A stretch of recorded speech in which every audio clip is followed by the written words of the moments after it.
नमस्कार, मी स्नेहल. नेहमीच तुम्हाला मी हेल्दी रेसिपी दाखवते. तशीच आज एक मस्त अशी हेल्दी रेसिपी मी तुमच्यासोबत घेऊन आलेली आहे. आणि इथे आपण घेतलं आहे बीट. आता हे बीट आपल्याला पाण्यात उकळवून घ्यायचं आहे. तर ती कशी रेसिपी आहे ते आपण बघूया. इथे आपण घेतल्यात मिरच्या आणि थोडंसं आलं यांचं आपण भरडसं वाटण करून घेतलेलं आहे. आता हे बाजूला ठेवू आणि जे आपण बीट घेतलं आहे इथे मी बीट सोलून घेतलेला आहे. इथे तुम्हाला किती रेसिपी बनवायची आहे, जास्त प्रमाणात बनवायची असेल तर बीट जास्त घ्या. मला इथे थोड्या प्रमाणात रेसिपी बनवायची, त्यामुळे मी एकच बीट घेतलं आहे. कारण आज आहे चतुर्थी, त्यामुळे जास्त कोण खाणार नाही, म्हणून मी ही थोड्या प्रमाणात बनवत आहे रेसिपी.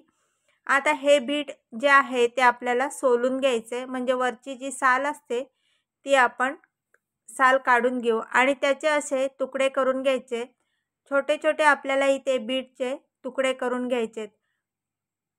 बीट हे खूप पौष्टिक असतं. बीटामुळे आपलं रक्त वाढतं आणि डॉक्टरकडे गेल्यावर डॉक्टर नेहमी आपल्याला सांगतात की जास्त बीट खा.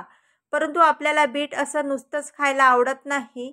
त्यामुळे मग अशा वेगवेगळ्या रेसिपीमध्येच आपण जर बीट बनवलं तर आणि त्याची असे सुंदर अशा रेसिपी जर बनवल्या तर लहानांपासून मोठेसुद्धा या रेसिपीज आवडीने खातात आणि दिसायलाही खूप सुंदर अशी ही रेसिपी दिसते. त्याचप्रमाणे चवीलासुद्धा ही रेसिपी खूप सुंदर आहे. त्यामुळे नक्की ट्राय करा. आता हे जे बीट आपण तुकडे करून घेतलेत हे इथे मी गरम पाण्यामध्ये टाकले. आता हे आपल्याला एक 5 ते 10 मिनटं आपल्याला हे उकळवून घ्यायचे आहेत. थोडंसं पाण्यामध्ये मी मीठ टाकलं आहे म्हणजे ते पटकन शिजले जातील. असे हाताने दाबून बघायचे ते शिजलेत का. एक 5 मिनटामध्ये ते बीट असे मऊ होतात. आपल्याला थोडेसे हे बीट मऊ करून घ्यायचं आहे आणि मिक्सरला आता हे आपण फिरवून घेऊ. आता मी इथे थोडीशी घाई असल्यामुळे गरम गरमच करते आहे, पण तुम्ही थोडंसं गार झाल्यावरती करा, कारण गरम असल्यावर मिक्सरच्या बाहेर येतं ते. आणि हे जे पाणी उरलंय हे तुम्ही वापरू शकता. नंतर भाजीमध्ये वगैरे हे पाणी वापरू शकता. आता ह्याचं आपण अशी पेस्ट करून घ्यायची. आता यामध्ये थोडंसं मी ते जे निघालेलं पाणी आहे ते टाकते आणि थोडंसं याची बारीक अशी पेस्ट तयार करून घेते.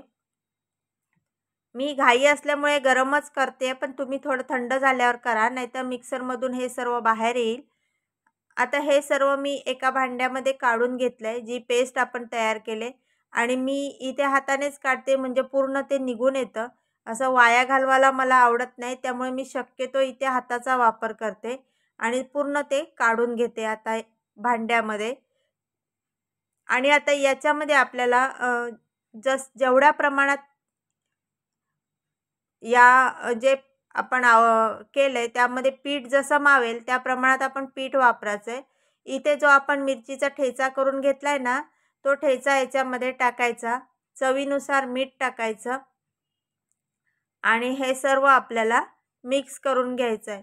इथे तुम्ही हळद वगैरे काही वापरायची नाही, कारण आपण ओरिजिनल बीटचा जो कलर आहे तो आपल्याला हवा आहे.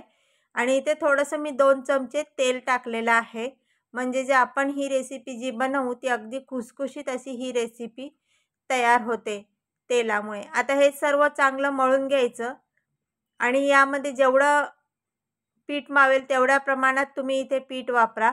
वाटला जर तुम्हाला गच्च झालं आहे तर आपलं जे पाणी निघालेलं आहे ना बीटाचं ते वापरायचं. म्हणजे मग आता हे आपलं मळून घ्यायचं. असं मी मळून घेतलं, 1-2 मिनटं ते ठेवलं बाजूला. आता इथे हे जे आपण पीठ मळून घेतलं आहे चांगलं असं भिजलं आहे पीठ. आता त्याचे असे गोळे करून घ्यायचे. थोडंसं त्याला सुकं पीठ लावून घ्यायचं आहे आपल्याला आणि इथे आपल्याला मस्त असे त्याचे पराठे लाटून घ्यायचे आहेत. आता इथे जे पराठे आहेत ना, हे पराठे तुम्ही जाड किंवा पातळ लाटू शकता, पण मी इथे थोडे पातळच लाटलेत, कारण की आमच्या घरामध्ये जाड पराठे कोणीच खात नाही. त्यामुळे मी इथे पातळ असे लाटून घेतलेले आहे.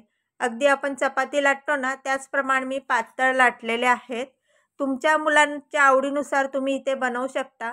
आणि जरी पातळ लाटले ना तरी बघा कशी मस्त वरती फुगून आलेली आहे. आता हे तेलावरती तुम्ही मस्त तेलावरती, तुपावरती, अगदी बटर जरी घेतलं ना तरी खूप छान लागते आणि मस्त अशी ही खरपूस अशी चपाती म्हणा, पराठा म्हणा, इथे आपण बनवून घ्यायचं. यामध्ये तिखट मिरची असल्यामुळे आणि आलं असल्यामुळे अगदी चविष्ट लागते. आणि त्याच्यासोबत जरी काहीच नसलं ना, चटणी सॉस काहीच नसेल तरी पण हे खूप छान लागतं आणि टिफिनला तुम्ही देऊ शकता, डिनरला बनवू शकता. आणि लहान मुलं तर आवडीने हे खातात चपाती म्हणून. आणि कलरसुद्धा छान दिसतो. आता हे बघा, मी दुसरीसुद्धा तुम्हाला लाटून दाखवते. मी थोडंसं तूप लावलेलं आहे आणि परत एकदा अशी चपातीसारखंच लाटलेलं आहे आणि परत ते आपण शेकून घेऊ. अशा प्रकारे मी इथे याचे पराठे बनवलेले आहेत, बीटापासून पराठे. तर कशी वाटली ही रेसिपी? मी इथे सॉससोबत घेतलेली आहे. तर कशी वाटली ही रेसिपी? जास्तीत जास्त लाईक आणि शेअर करा. आणि ही व्हिडिओ तुम्ही कोणत्या राज्यातून, कोणत्या गावातून ही व्हिडिओ बघता हे मला नक्की कमेंट करून सांगा. Thank you.